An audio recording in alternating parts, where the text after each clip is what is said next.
Why does some music offer no comfort, only deeper solitude? Schubert's Winter Journey is not merely a book about music. It is an exploration of loneliness, consciousness, and modern subjectivity. Ian Bostridge does not explain the songs. He investigates the conditions that produced them. This book is not a standard guide to Schubert's Winterreise. Bostridge draws from musicology, literary criticism, history, and psychology to ask why this song cycle still feels disturbingly modern. Listening becomes an act of thinking. Winterreise follows a rejected lover wandering through a frozen landscape, but this journey is not geographical. It is a collapse of inner coherence. Snow, ice, wind, and silence are not scenery. They are mental states. Bostridge emphasizes there is no consolation here.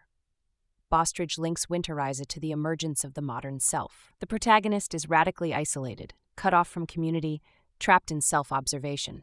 This is not romantic melancholy, but a prototype of modern anxiety. That is why the cycle still resonates today. Musically, the cycle narrows and repeats. Melodies simplify, harmonies destabilize, time stops moving forward. Bostridge connects this to depressive thought patterns, rumination without resolution. The mind circles itself. For Bostridge, the singer is not an emotional messenger. The singer temporarily inhabits a fractured mental state. Too much emotion turns the work sentimental. Too much distance empties it of meaning. This tension defines the difficulty of performing Winterreise.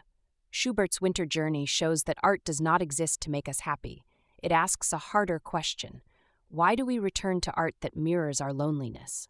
Now let's explore how Winterreise reveals the structure of lonely consciousness, modern depression, and rumination, and the role of art in confronting psychological pain.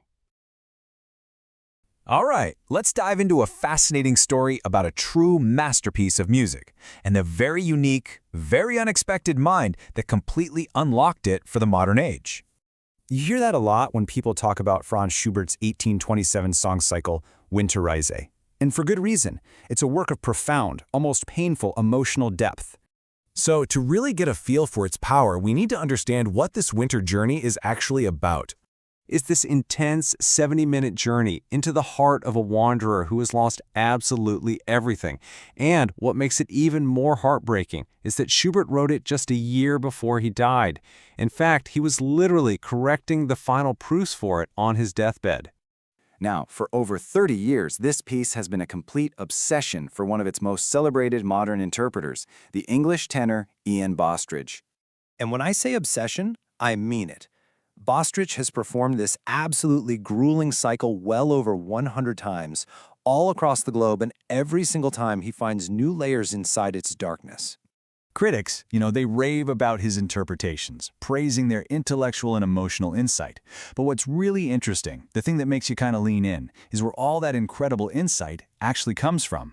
The answer lies in a past that has absolutely nothing to do with a music conservatory. And this is where the story takes a really incredible and, frankly, unexpected turn. Okay, just look at this timeline. Bostridge wasn't some teenage prodigy coming out of a famous music academy. No way. He was a postdoctoral history fellow at Oxford, teaching things like political theory and 18th century British history. And he wasn't just dabbling. He was a world-class academic on a clear path to a brilliant scholarly career long before he ever stepped onto a stage as a professional singer. So the big question is, how on earth does a historian specializing in 17th century witchcraft become a master of 19th century German song? They seem like two totally different worlds, right? Well, here's the crucial point. He never actually chose one over the other.